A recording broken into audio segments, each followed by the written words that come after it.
Je suis Grégory Pouy et vous écoutez Vlan, un podcast qui vous aide à être plus serein en comprenant avec nuance le monde dans lequel nous évoluons. C'est la rentrée et peut-être que vous avez du mal à trouver de l'énergie pour retourner au travail, ce que je peux comprendre complètement.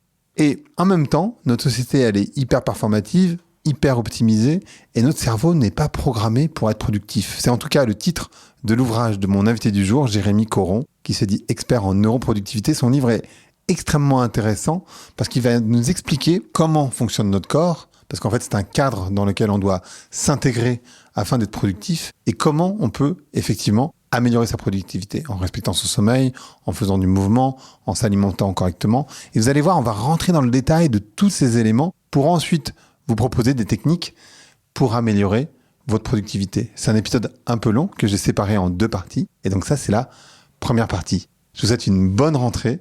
Allez, Vlan, c'est parti.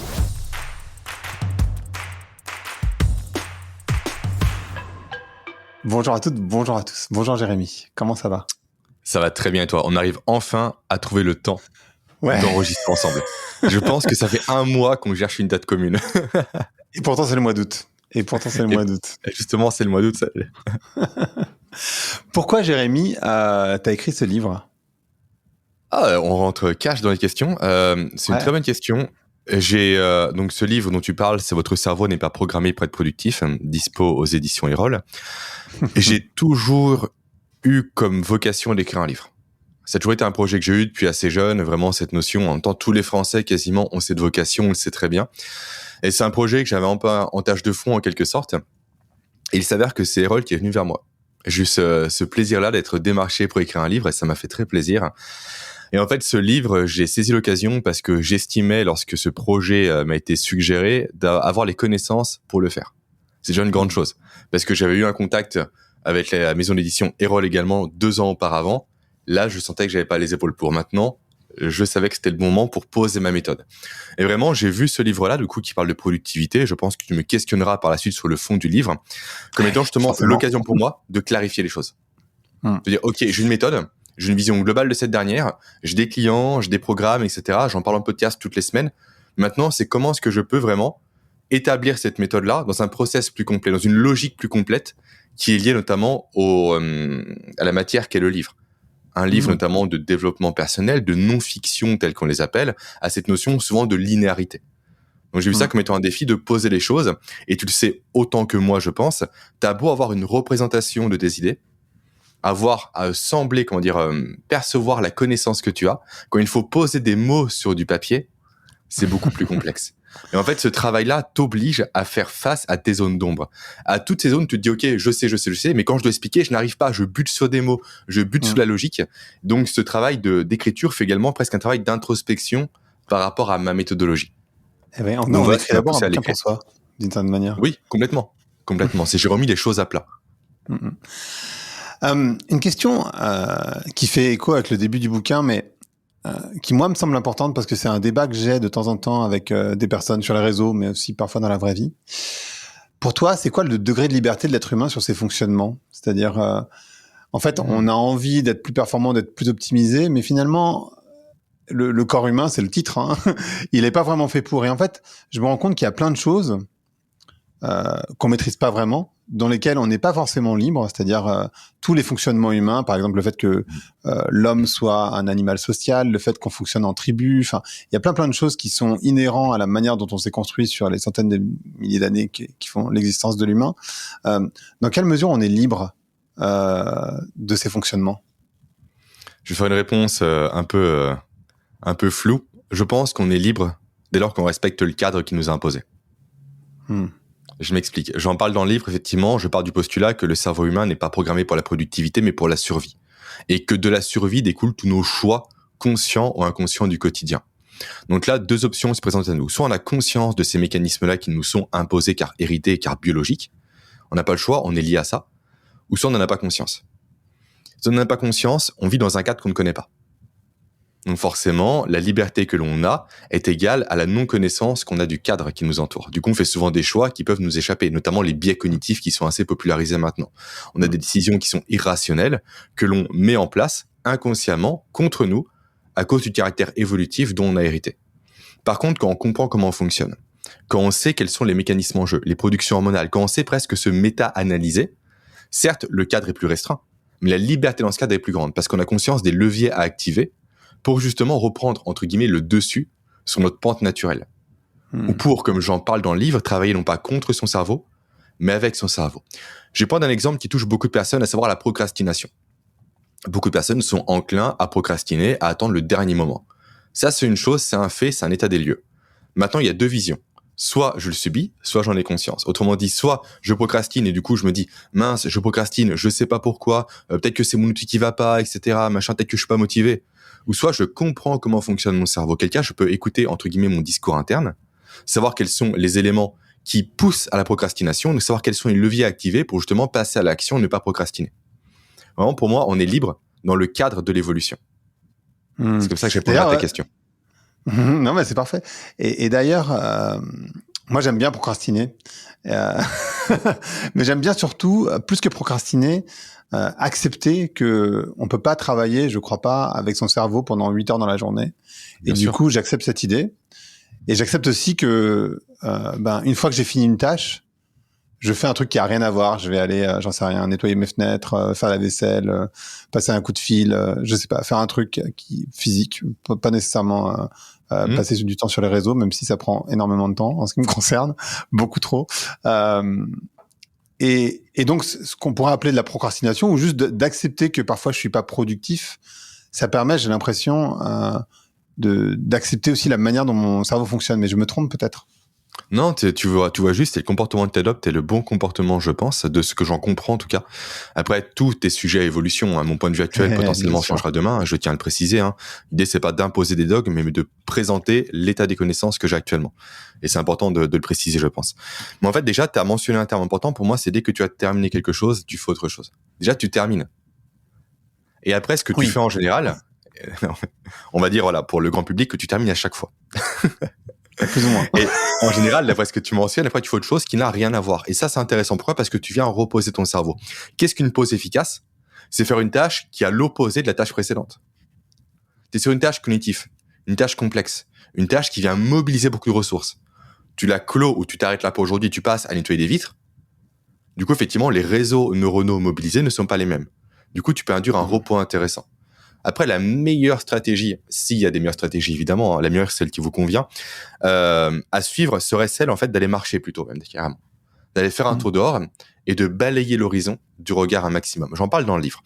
En fait, tu as deux éléments intéressants à comprendre par rapport à ça et par rapport à la concentration. En effet, tu l'as dit précédemment, maintenir un haut état de concentration durant 8 heures, c'est pas possible. On n'a pas les ressources pour, on n'est pas fait pour.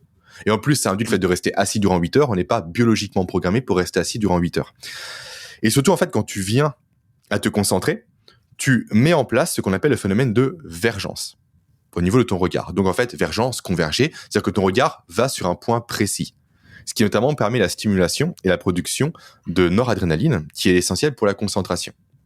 Donc, tu travailles durant 2 heures potentiellement, ton regard ne quitte pas l'axe que tu suis pour ta concentration.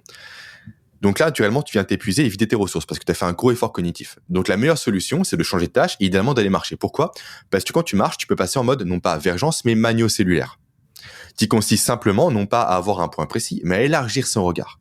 Et ça, on le sait en neurosciences, avoir un regard qui n'est uniquement pas linéaire et périphérique, je me suis un peu perdu, permet de créer un état de relaxation au niveau du cerveau et de détente. Et d'ailleurs, j'avais lu que... Pardon. Vas-y. Non, vas-y. J'avais lu d'ailleurs que pour tes yeux, alors pas pour ton cerveau, mais pour simplement tes yeux, c'est extrêmement dommageable justement ce que tu décris, c'est-à-dire d'être concentré sur un point fixe, parce qu'en fait, qui est proche. En plus, un écran c'est assez proche sur un téléphone, et que du coup, de manière assez régulière, il faut regarder l'horizon ou regarder un point plus distant pour que ton œil il puisse refaire le focus plus loin. Et ça, c'est un très très bon exercice pour les yeux. C'est juste là pour le coup, ça n'a pas grand-chose à voir avec le cerveau et avec ton sujet, mais c'est juste c'est lié à la discussion qu'on a. Pardon, vas-y. Non, puis ça a à voir encore une fois parce que le cerveau est très pragmatique. Lui, ce qu'il recherche, c'est l'économie d'énergie pour survivre. Ce qui veut dire que dès lors qu'une fonction jugée comme étant inutile, elle va se perdre. Tu l'as très bien dit aujourd'hui, notamment depuis aussi le télétravail, etc., depuis tout ce qui est tertiarisation du monde, tout se passe à 50 cm de nous. un écran, un mur, on est constamment dans des boîtes. Alors que durant des millions et des millions d'années, on vivait dans la nature. Et c'est un lien, encore une fois, avec la productivité et le cerveau. Pourquoi ? Parce que, tout simplement, en perdant cette fonction-là, tu viens réduire inconsciemment tes chances de survie aussi.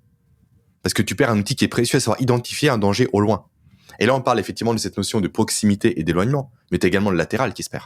On ne regarde plus sur le côté. Certes, on peut se dire potentiellement que c'est accessoire, que ça sert à rien. Déjà, tu fais un sport de combat, tu sais très bien que les coups viennent de côté, généralement, et pas de face. Ça vient de face, certes, mais souvent, dans la rue, c'est un crochet sur le côté. Pour l'éviter, il faut l'anticiper, donc il faut pouvoir le voir. Quant au volant, c'est de côté aussi, généralement, l'accident. C'est pas de face. Donc, quand tu perds cette fonction-là, tu viens amenuiser tes chances de survie, ce qui place plus régulièrement ton cerveau dans un état de stress latent.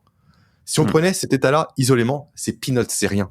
Mais quand on le combine à la pollution, au bruit, à la surcharge mentale ou autre, ça crée un état constamment défavorable pour le cerveau humain qui vient le placer dans un état et dans un monde de non-sécurité qui peut nuire à sa perception de ses chances de survie, donc à ta productivité. Parce que constamment, en fait, tu penses à toi avant de penser à ton boulot, à ton intégrité avant ton boulot, encore une fois. Donc, c'est des éléments à la marge, mais quand on cumule le tout, ça peut jouer aussi. Tu as mentionné le stress, qui est un sujet que tu abordes dès le début du bouquin. Comment ça fonctionne le stress ? Est-ce que c'est forcément un message négatif que notre cerveau nous envoie ? Et en général, le stress, je pense, si je me trompe pas trop, c'est une génération de cortisol. À quoi ça sert le cortisol dans notre corps et dans notre cerveau ? Beaucoup de questions. Je t'en remercie. Pardon, je les ai enchaînées à la 3 parce que bon. Non, mais il n'y a aucun problème. Je vais les retenir, hein, t'inquiète pas. Et si jamais j'en loupe une, tu me le mentionneras. Oui, je reviendrai. Le stress, c'est effectivement. Alors, ma définition du stress, c'est des ressources disponibles inférieures à la situation à laquelle on a à faire face. En fait, t'as pas les moyens de faire face à une situation. Le stress. Ou t'as peur de. Si t'as peur, du coup, c'est typiquement des ressources. Tout simplement. Par exemple, ça peut être des ressources financières, etc. Ça peut être des ressources relationnelles, des ressources également physiques, face à un élément qui vient te perturber. Du coup, tu n'as pas les ressources, donc tu stresses par anticipation d'une diminution de tes chances de survie. Tu dirais que ça peut être expérience. Parce que moi, je pense à moi. T'as bien raison, et je me dis parfois, je stresse tout simplement parce que j'ai pas l'expérience. Et comme je manque d'expérience, j'ai la ressource parce qu'en fait, il y a des choses que je peux faire. Simplement, je te dis n'importe quoi. Bon, ça fait longtemps que ça m'est pas arrivé, mais tu sautes d'un plongeoir de 5 mètres, tu stresses parce que tu l'as jamais fait. Mais bon, en fait, t'as la ressource. Si t'as tes jambes, en tout cas, et que voilà, tu peux sauter. T'as la ressource. C'est pas pour rien, mais tu vas stresser néanmoins. Et ça, c'est un déficit d'expérience. Tu vois ce que je veux dire ou pas? Alors, généralement, tu stresses les premières fois et pas à la suite. C'est ça. Parce que tu l'as vécu, du coup, après, t'as cette notion de c'est un déficit, mais en fait, d'expérience. C'est pas, l'expérience, effectivement, joue beaucoup, mais en fait, c'est quelques mètres en plus que je ne saute pas d'habitude. Comment est-ce que je réactionne? Peut-être que je vais faire un plat. Et aussi, l'appréhension du vide aussi, et mine de rien, c'est un autre sujet, est intrinsèquement ancré en nous comme étant un danger. Il y a ça aussi, comme le noir, toi, c'est bête, t'as beau être adulte, t'es dans le noir complet, naturellement, t'es beaucoup moins serein qu'en plein soleil. Même si t'es adulte, même si t'es armé, peu importe, hein, tu vois ce que tu veux, même des personnes de confiance, naturellement, le noir induit la peur, parce que ça, c'est biologique. Et du coup, effectivement, comme tu l'as mentionné précédemment, le stress, alors déjà, il y a deux stress à distinguer, le chronique et l'aigu. Le stress aigu, il est OK. En fait, le problème qu'on a aujourd'hui par rapport au stress, c'est que le cerveau humain n'a pas eu le temps d'évoluer par rapport à l'évolution que le stress a connue. Je m'explique. À l'époque préhistorique, le stress, c'était quoi? C'était les prédateurs, la faim, les ennemis, donc les tribus potentiellement opposées, etc. Quand on avait un conflit avec un ennemi, avec un prédateur, 3 options. Je combats, je fuis ou je freeze. Freezer, c'est-à-dire je fais le mort et j'attends qu'une opportunité pour me barrer. C'est ce que font les lézards, par exemple. Un chat qui chope un lézard, le lézard fait le mort. Dès que le chat détourne son attention du lézard, il se barre en courant. Là, c'est pareil. Et donc, 3 possibilités, 2 issues. Je meurs, je gagne. C'est aussi bête que ça. Hein. Mais donc, dès que c'est fini, ça s'arrête. Après, le cortisol généré, on en parlera après du cortisol, lui, il chute. On n'en parle plus.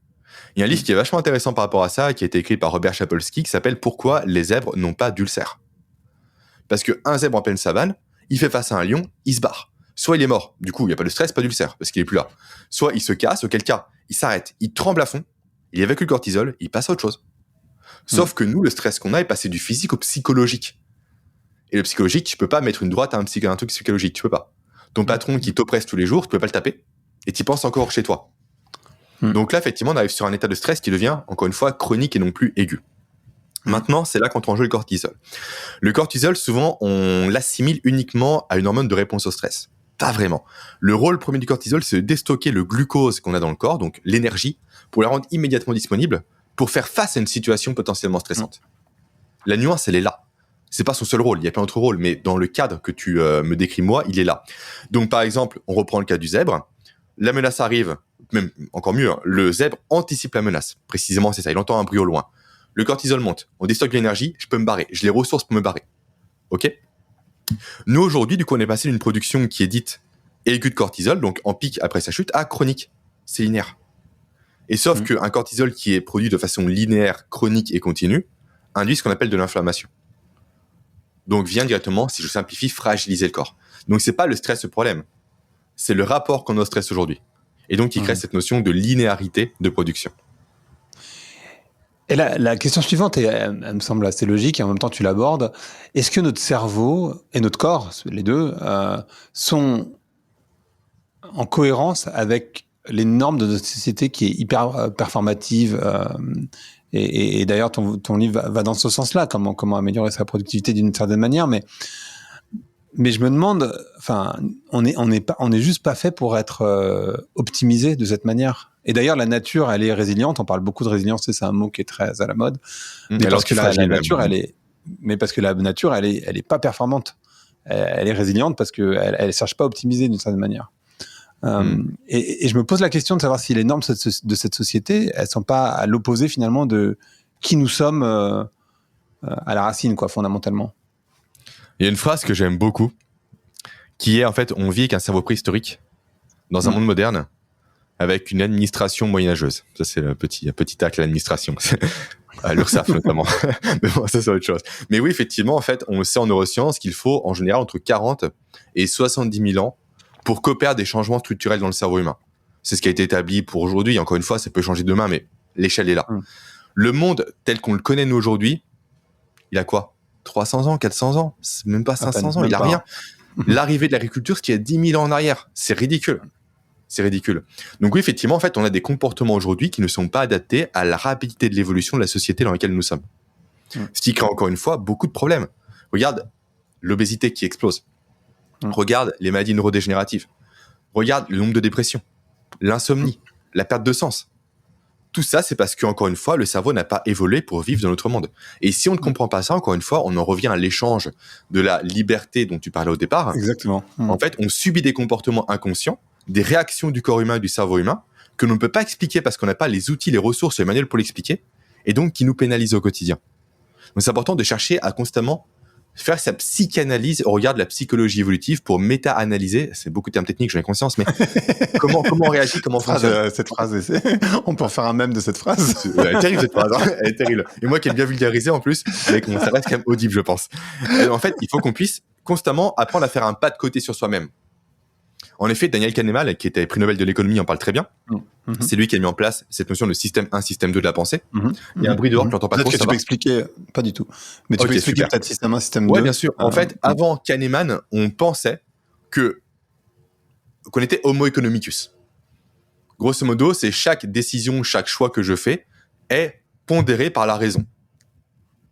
Si j'achète un truc, c'est parce que j'en ai besoin viscéralement. C'est pas parce que j'en ai envie, c'est parce que j'en ai besoin. Kahneman a dit non, les gars, c'est faux, c'est pas comme ça. On fonctionne par émotion et on justifie l'émotion par la raison. Ça n'a rien à voir. Souvent, on en parle en marketing, pour convaincre quelqu'un d'acheter quelque chose, il faut lui donner les arguments qu'il pourrait donner à sa femme pour justifier son achat. Pour une voiture, c'est souvent ça, toi. D'ailleurs, quand on fait acheter une voiture, on dit pas cette voiture est sécurisée, on dit non. On peut dépasser quelqu'un facilement en un coup de pédale. Elle monte de 0 à 200 en 3 secondes. C'est de l'émotionnel. Il y a un coffre énorme pour partir en vacances sans se prendre la tête. C'est de l'émotionnel aussi. Et donc, tout ça pour dire au final que Kahneman met en place effectivement ces deux systèmes de la pensée. Système 1, système 2. Système 1, c'est la pensée rapide. Très souvent, l'exemple qui est pris par rapport à ça, si jamais je te dis, Greg, face à toi, tu as une mare, dedans, tu as un nénuphar, tous les jours, il double de volume. Le 30e jour, il remplit tout la mare. À partir du combien était-il la moitié de la mare Tu vas penser 15, tu me réponds quoi Tu vas penser 15 jours naturellement. C'est pas ça, mais je sais que c'est pas ça, mais. Non, mais naturellement, tu vas penser 15 jours. Ouais, tu penses 15 jours, tu fais la moitié, alors que c'est 29e jour. Bah oui, bien sûr. Parce que forcément, s'il double, c'est logique. Mais toi, c'est la pensée rapide. Je te laisse pas le temps de réfléchir, ton cerveau va au plus simple. C'est 50%, du coup, on fait 50% du temps que ça tombe sur 15 jours. Bah non, c'est 29e. Ça, tu peux le savoir si tu prends du recul. Versus le système 2, du coup, l'avantage du système 1, c'est qu'il a été conditionnées par notre passé d'homme préhistorique. C'est des décisions qui sont rapides, qui sont sharp, qui sont efficaces. Je fais face à un tigre, j'ai pas le temps de poser un plan. Soit je me barre, soit je... Et qui font de l'économie d'énergie aussi, ce que tu disais au Ouais, tout début. En fait, c'est zéro coût énergétique. Mais très souvent, ça marche, en fait. De 90% des solutions, ça marche, c'est génial. Sauf que vu que le monde s'est complexifié, il faut qu'on passe à un autre système qui est le système 2. Qui est celui de je prends de la hauteur, je prends du recul, j'analyse. Comment est-ce qu'on voit que le système 1 fait place au système 2 ? T'es en voiture. Tu parles avec quelqu'un, tu doubles sur l'autoroute un camion qui est dangereux, tu n'entends plus la personne. Tu ne peux plus l'entendre, plus répondre. Pourquoi ? Parce que t'es en mode système 2, il faut être concentré sur la route, prendre des bonnes décisions, le bon coup de volant, la bonne accélération. Tu fais un créneau en pleine rue, en centre-ville, il y a 10 personnes derrière toi, tu coupes la radio, naturellement. Parce que tu es 100% focus par rapport à ton créneau. Là, c'est le cerveau, je me pose, je me concentre, j'isole mon environnement cognitif pour être efficace. C'est ça qu'on veut en fait pour se méta-analyser efficacement. Et comment est-ce qu'on passe du système 1 au système 2 grâce au système 3 ? Qui est cette capacité à prendre de la hauteur, à justement se dire non. Là, mes réactions, potentiellement, elle est davantage émotionnelle, davantage spontanée, davantage, on va dire, rapide. Et j'ai pas besoin de ça là. Là, il me faut, à l'inverse, il faut que je prenne du temps. Il faut que je réfléchisse. Pourquoi j'ai ce comportement-là ? Il faut que je puisse me méta-analyser. Et ça, c'est essentiel de comprendre ces comportements, de faire l'introspection de nous-mêmes. Pourquoi est-ce que je réagis comme ça quand il se passe ça ? Pourquoi est-ce que je procrastine dans cette situation-là ? Parce que c'est uniquement en faisant ce travail de compréhension du cerveau et de travailler du coup avec lui, c'est pas lui imposer ses solutions. C'est activer les leviers qui font sens pour lui. Et quand on comprend ça, on peut être, entre guillemets, libre dans le cadre dont j'ai parlé. Je comprends. Donc, système 1, système 2, système 3. Ouais. Système 2, c'est aussi, le système 1, pardon, c'est celui où il y a beaucoup de biais cognitifs, par ailleurs. Juste Bien pour sûr. les personnes qui nous écoutent. Complètement. C'est là d'où vient le racisme, c'est là d'où vient plein de choses qui sont très basiques, mais qui sont du système 1. Et après, quand je réfléchis 2 minutes, je me dis, ah ben non, en fait, ça marche pas. Mais c'est vrai que le système 3, et en fait, le système 2, on l'utilise pas beaucoup parce qu'effectivement, il est beaucoup plus consommateur en énergie. En général, on essaye le cerveau, par définition, par lui-même, il essaye d'éviter de l'utiliser. Donc, on aime bien parler d'intuition. Mais l'intuition, c'est ce système 1. Mais souvent, ça marche. Ça suffit pour 90% des situations. Mais voilà, qu'on fait face à un problème plus technique, plus complexe, qui demande la rationalité, il faut comprendre qu'il est temps de le désactiver. Une question que je me pose, parce que c'est le sujet du livre, mais est-ce que on a vraiment besoin de chercher à accroître notre productivité, ou plutôt est-ce qu'on devrait accepter la nature de l'être humain, c'est-à-dire de pas être optimisé? Tu vois ce que je veux dire?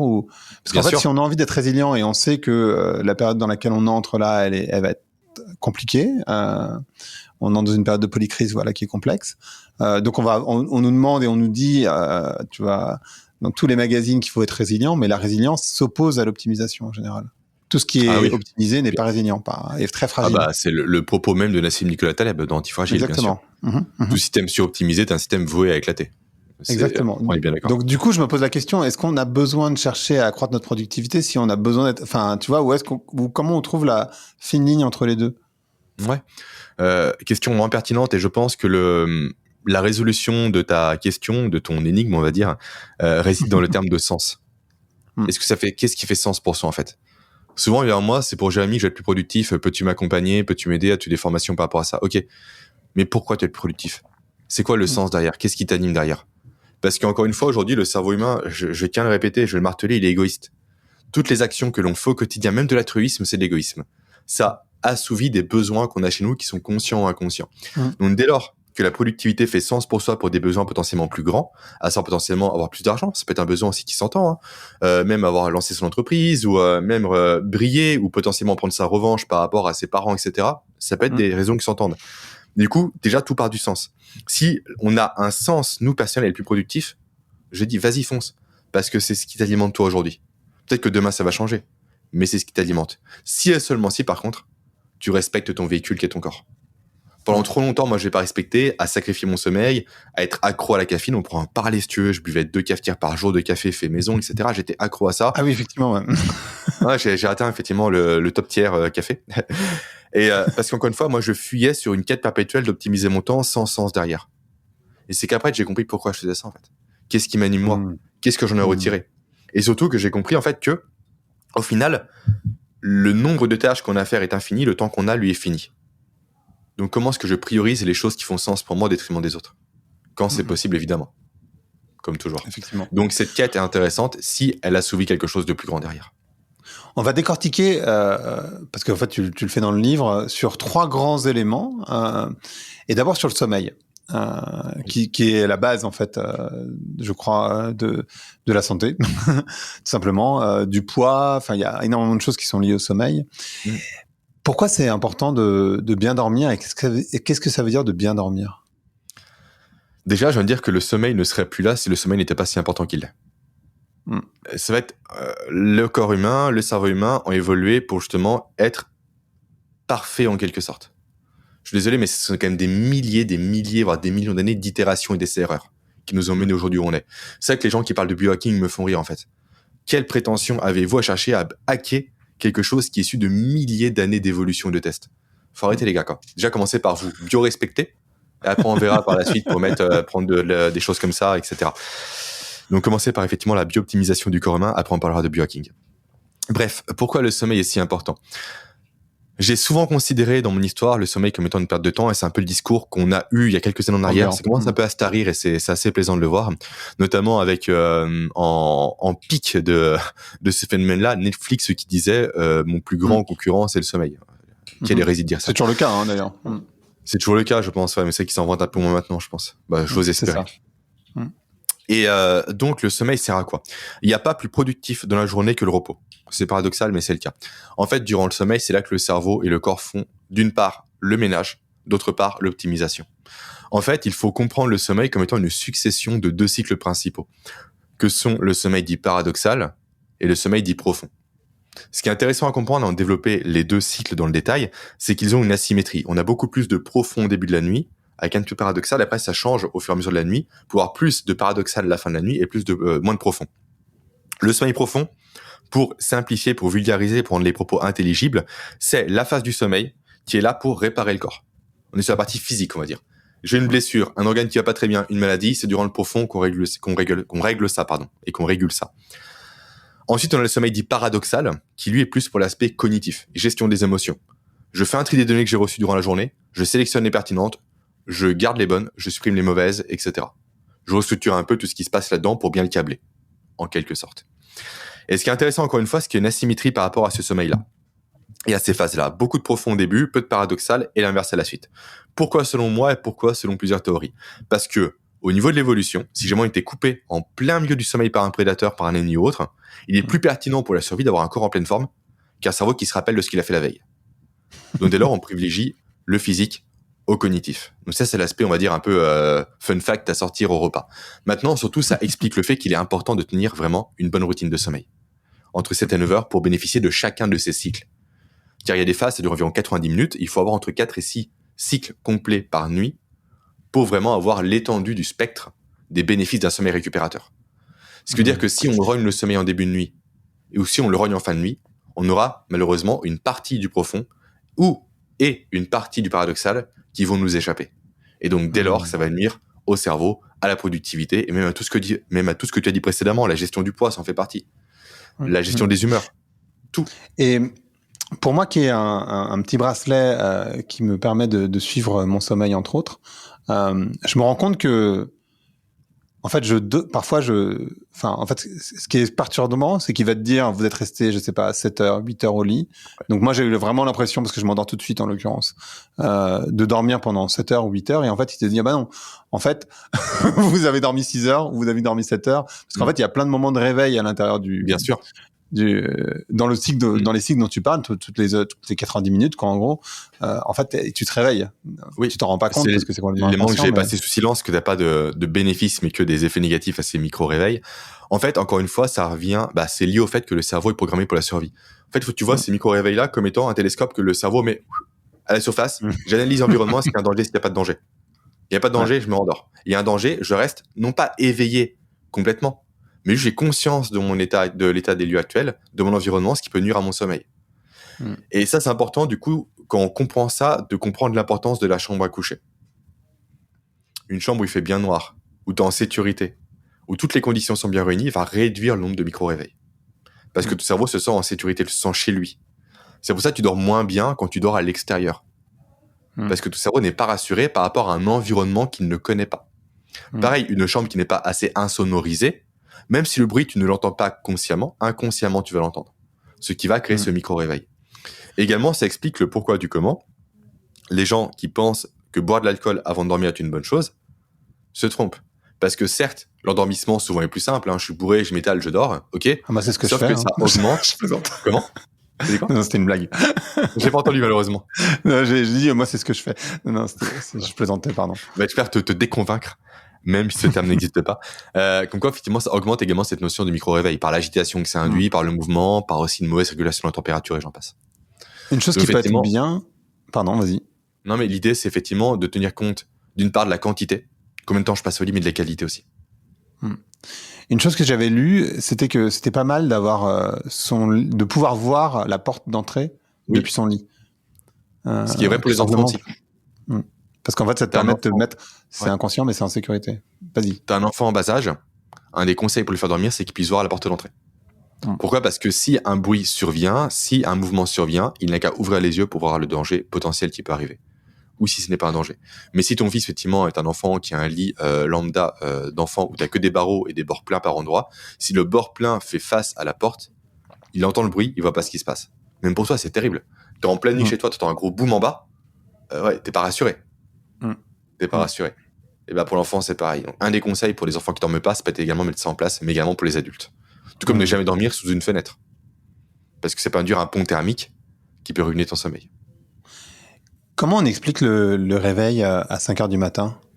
Ce qui arrive assez régulièrement, moi ça m'arrive assez régulièrement, mais ça arrive assez régulièrement à pas mal de gens, de se réveiller vers 5h du matin. Tu vois ce réveil ? Ouais, là c'est plus à ma compagne, il faut poser la question, qui est experte en sortie de l'insomnie et en troubles du sommeil. Mais les explications que je peux avoir, il peut y en avoir deux. Soit c'est un manque de production de mélatonine, qui est l'hormone du sommeil, qui commence justement à décliner en fin de nuit. Et dès que ta réserve de base est trop faible, du coup, le déclin, au final, se produit plus parce qu'il n'y en a plus. Ou soit c'est un manque, c'est un peu plus rare, je pense, de production d'adénosine et qui crée la pression du sommeil. Mais pour moi, c'est davantage un manque de mélatonine. Donc, comment il peut s'expliquer ce manque-là ? Deux éléments principaux, j'ai envie de dire, l'exposition à la lumière bleue le soir. On pourra expliquer pourquoi après, si tu veux. Et aussi une mauvaise exposition à la lumière du matin au lever. C'est peut-être ces deux éléments-là. Parce que si la mélatonine, l'hormone du sommeil, n'est plus présente, le sommeil aussi en pâtit naturellement. Et donc, vu que tu es sur la fin de nuit, c'est possible que ton rythme circadien soit mal régulé par rapport à ça. Tu peux nous parler des lumières bleues. Donc, lumière bleue, pour ceux qui nous écoutent et qui ne savent pas, évidemment, c'est celui du téléphone, de n'importe quel écran. Finalement, et surtout du soleil. Et du ciel. Et du soleil, oui. Parce que souvent, on a tendance un peu à l'image du cortisol à critiquer la lumière bleue, mais non, la lumière bleue, elle est géniale. Mais au bon moment. C'est là la différence. Le matin, on a besoin de lumière bleue. On parlait précédemment du cortisol, toi et moi. On a souvent, effectivement, relayé le cortisol à l'hormone du stress. Non, c'est l'hormone de l'énergie. Je le répète encore une fois, c'est le plus important. Celle qui déstocke l'énergie. C'est l'hormone de réponse au stress, pas du stress en quelque sorte. Pourquoi je reviens là-dessus ? Parce que le matin, ce qui te réveille, c'est le cortisol. C'est lui qui te dit, OK, je déstocke le sucre dispo pour le mettre justement à dispo rapide de ton corps pour qu'il puisse se mettre en mouvement. Tout ça, c'est régulé par le grand maître horloger, qui est le noyau suprachiasmatique. D'accord ? C'est ce qui met en place ce qu'on appelle l'horloge interne. Donc le rythme circadien. Circadien, c'est quoi ? C'est circadième, donc approximativement 24 heures. C'est le rythme du soleil, en fait. On est régulé par le soleil. En fait, on est avant toute chose, non pas des êtres terrestres, mais des êtres solaires. Vous savez que partir sur Mars, j'y crois pas trop, moi. Parce qu'on a évolué avec le soleil. Et des cycles précis. C'est bête, mais en fait, c'est ce qui nous fait aujourd'hui. Aussi. Et la Lune, pareil, ouais. Oui, en plus, c'est toujours noir là-bas.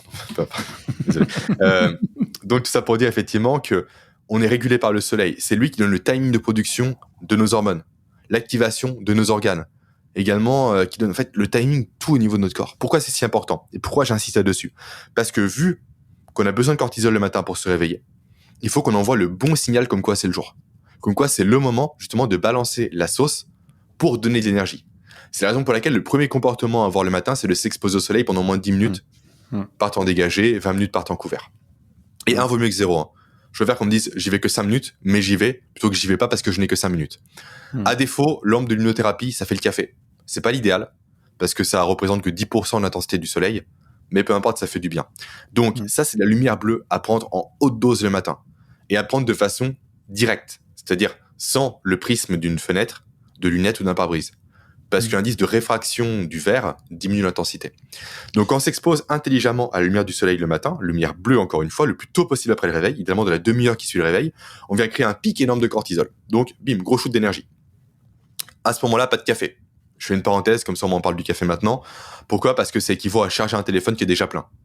Il passera jamais à 110%, ça s'arrête à 100%. Le café, on peut le prendre 90 minutes à 2 heures après le réveil parce que le cortisol commence à chuter. Et là, on peut se dire, ok, je peux masquer un peu la fatigue pour poursuivre l'effort. Et donc pas donner de l'énergie. Le café masque la fatigue, on en parlera après si tu veux. Et maintenant, on boucle avec le sommeil le soir. Parce que dès lors que ce signal intense de cortisol arrive le matin le plus proche possible du réveil, on enclenche un minuteur dans le cerveau. Minuteur d'environ 12 à 14 heures qui détermine le pic de mélatonine en soirée. Pour bien dormir. Pic qui sera présent et intense si et seulement si, vu que nos yeux se sont fatigués durant la journée, il n'y a pas de lumière bleue. Ou le moins possible. Parce que rappelons-le, lumière bleue égale stimulation, égale production de cortisol. Le soir, on veut pas du cortisol, c'est l'énergie. On veut que de la mélatonine. Les deux sont antagonistes.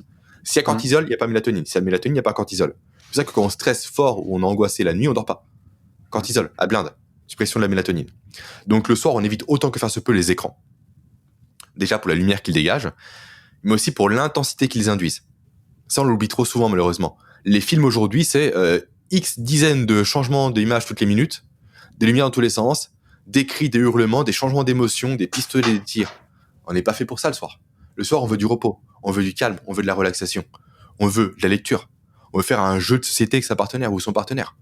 Juste se poser, chill, pour bien dormir. Donc le soir, on évite les écrans pour éviter l'inhibition de la production de mélatonine, par une production de cortisol à cause de la lumière bleue encore une fois, et on évite également de surcroît du coup la stimulation cognitive. Et aussi on fait en sorte d'arrêter les plafonniers le soir.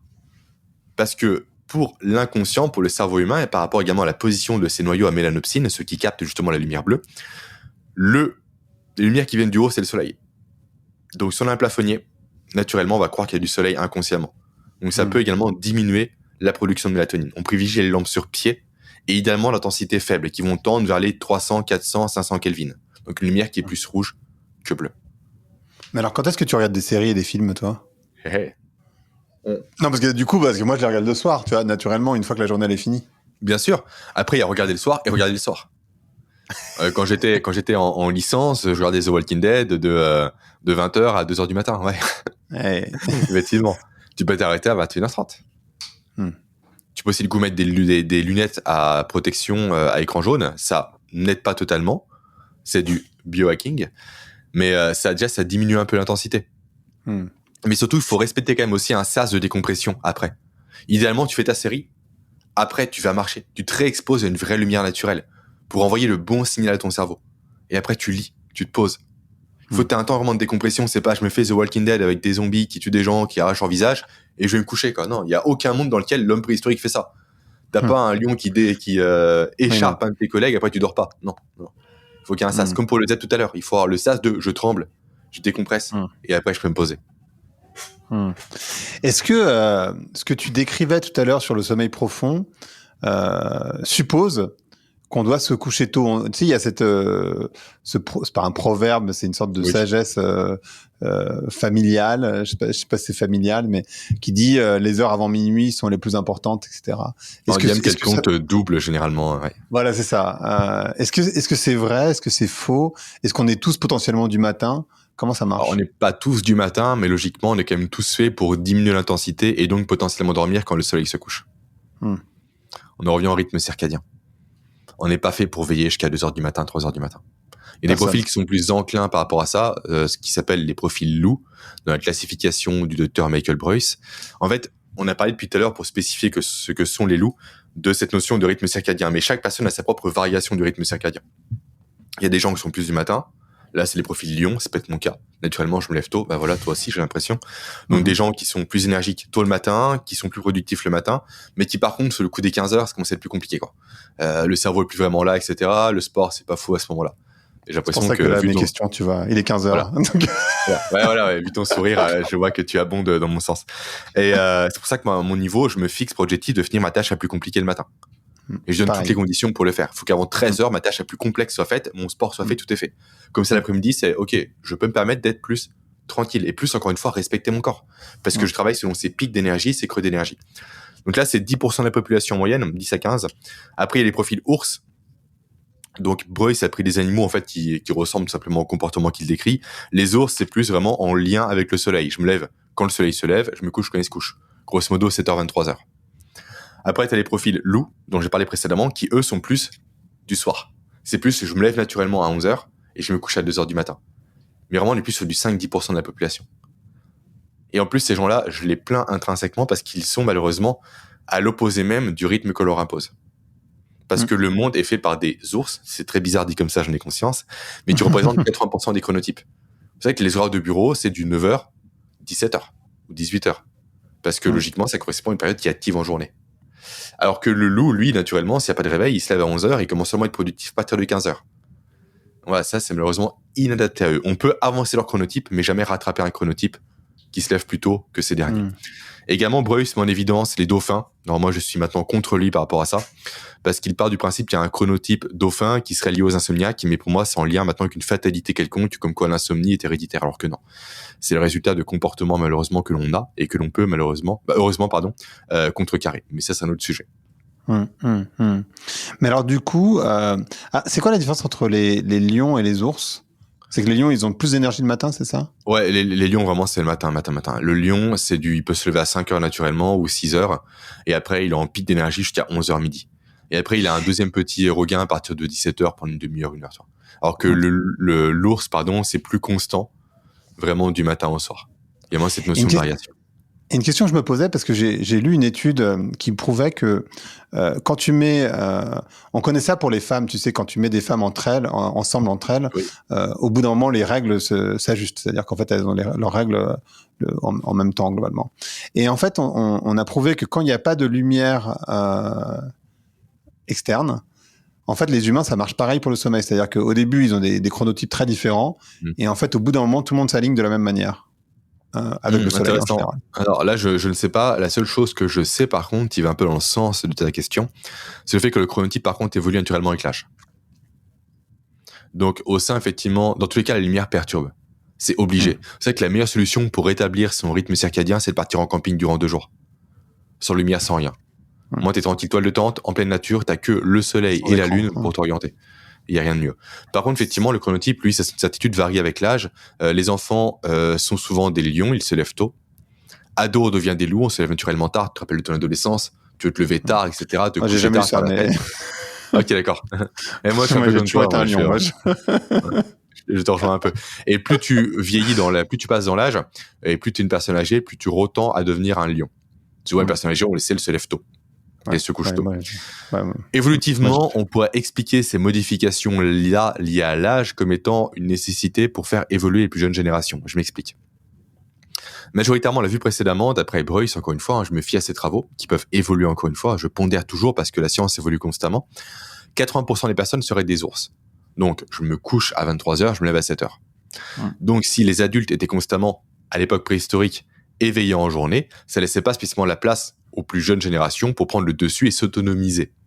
Et donc, il s'avérerait qu'au niveau évolutif, il y a différents chronotypes pour permettre, notamment aux adolescents qui sont davantage enclins à devenir des loups, à veiller plus tard le soir pour prendre la responsabilité de la tribu et donc s'autonomiser par la suite. Avant de redevenir avec l'âge des profils plus classiques, on va dire. D'accord. Moi, j'avais lu une théorie. Des explications.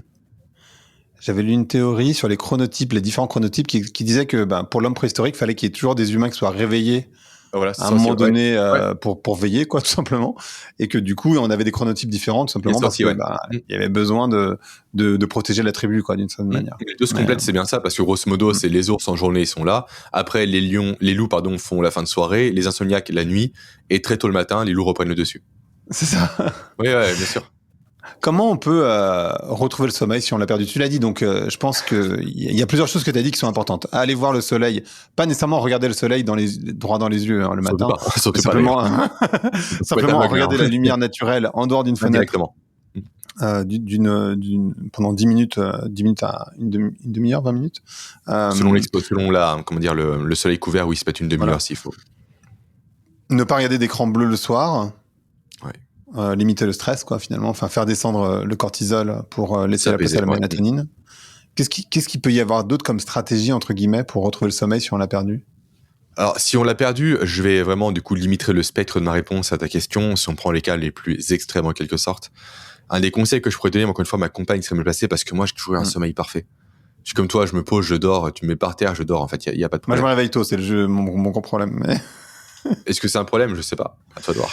Je peux pas faire la fête tard. Est-ce que c'est un problème? Je sais pas.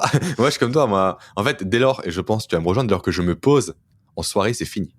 Si je reste actif, ça va. Dès lors que je m'assieds quelque part, c'est fini. On me perd complètement, mais ça se voit. En fait, je switch complètement et bam, je dors sur place. Bref, le conseil que je pourrais donner aux personnes qui ont des gros troubles du sommeil, c'est de ne pas faire le lien entre l'insomnie et leur lit. Je m'explique. Très souvent, ces gens-là ont tendance à tourner en rond dans le lit pendant des heures et des heures. Et donc, le cerveau fait un lien inconscient entre le lit et l'insomnie. Et donc, le lit en tant que tel devient une source d'angoisse. Donc, dès lors que l'on tourne en rond dans le lit le soir, si ça excède les 20 minutes, une demi-heure, on se barre du lit. On va sur le canapé, on bouquine sur le canapé. Point barre. Et on retourne au lit que quand le sommeil revient. Pas avant. Parce que, en fait, le cerveau, contrairement à ce que l'on pourrait croire naturellement, ne réagit pas aux situations. Il anticipe les conséquences des actions et des situations. Donc, si constamment on fait un lien entre le lit et l'insomnie, le cerveau va anticiper le fait de ne pas dormir dans le lit quand on y va. Et ça, c'est terrible. Une autre solution aussi qui a été mise en évidence par, je crois que c'est Robert Galskin, il me semble. Le prénom, j'en suis plus trop sûr. Peu importe. C'est une solution un peu extrême. Encore une fois, moi, j'ai pas vécu l'insomnie. Je peux pas dire si oui ou non c'est pertinent. C'est le fait de se forcer à repousser au maximum l'heure du coucher pour augmenter du coup la pression du sommeil par l'adénosine. L'adénosine, c'est quoi? C'est la molécule. C'est un déchet tout simplement de ce qu'on appelle l'ATP. Et naturellement, du coup, adénosine triphosphate, c'est bien ça. Et donc, quand elle se dégrade, ça vient créer une pression du sommeil dans le cerveau. Plus il y en a, plus la pression est forte, plus on veut dormir. Et donc, si on vient pousser le corps à bout, je sais que c'est une pratique qui est extrême par contre, on va directement s'écrouler sur le lit et s'endormir. Et du coup, on va s'exonérer du côté je tourne en rond dans mon lit pour ne pas trouver le sommeil. C'est une situation extrême. Je dis pas, mais il faut peut-être essayer. Comment? C'est un peu intense. C'est très intense. Mais après aussi, à problème intense, souvent solution intense. C'est vrai. Mais aussi souvent l'insomnie, après c'est compliqué, faut pas limiter l'insomnie au sommeil. Souvent c'est beaucoup plus large. Ma compagne, encore une fois, je parle beaucoup d'elle parce que le sujet s'y prête, mais elle a été victime d'insomnie durant 15 années de sa vie. Elle a eu l'errance médicale, elle s'en est sortie par des éléments naturels, mais pas en reprenant en main son alimentation, son hygiène de vie, son sport, son mouvement, et même elle conseille des gens sur leur dentition. Des fois, un simple plombage peut ruiner ton sommeil, sans que tu le saches. Ça te plombe. Donc, c'est un sujet qui est très complexe, le sommeil. Moi, je fais vraiment des ressorts de base en lien avec le sommeil. Mais surtout, en fait, il est important de comprendre que le sommeil, tel qu'on l'a décrit précédemment, ça se prépare en journée et non pas en soirée. Il est trop tard. Le jeu est déjà fait, les dés sont lancés. Donc, on commence dès le matin par s'exposer au soleil. Déjà, dès là, on envoie le bon signal au corps pour la nuit. Le b.a.-ba, c'est ça. Ceci est la fin de la première partie. Je vous donne rendez-vous dans un deuxième épisode. Merci d'avoir écouté Vlan. Si vous avez aimé l'émission, n'hésitez pas à mettre des étoiles sur vos plateformes de podcast préférées. Vous pouvez aussi partager l'épisode sur vos réseaux sociaux, Instagram Stories, Facebook, LinkedIn, où vous voulez. Je suis Grégory Pouy. Vous pouvez me retrouver sur l'intégralité des plateformes sous le nom Greg from Paris. Si vous avez des idées pour des invités, si vous avez des commentaires, n'hésitez surtout pas à m'envoyer un message. Allez, merci et à bientôt.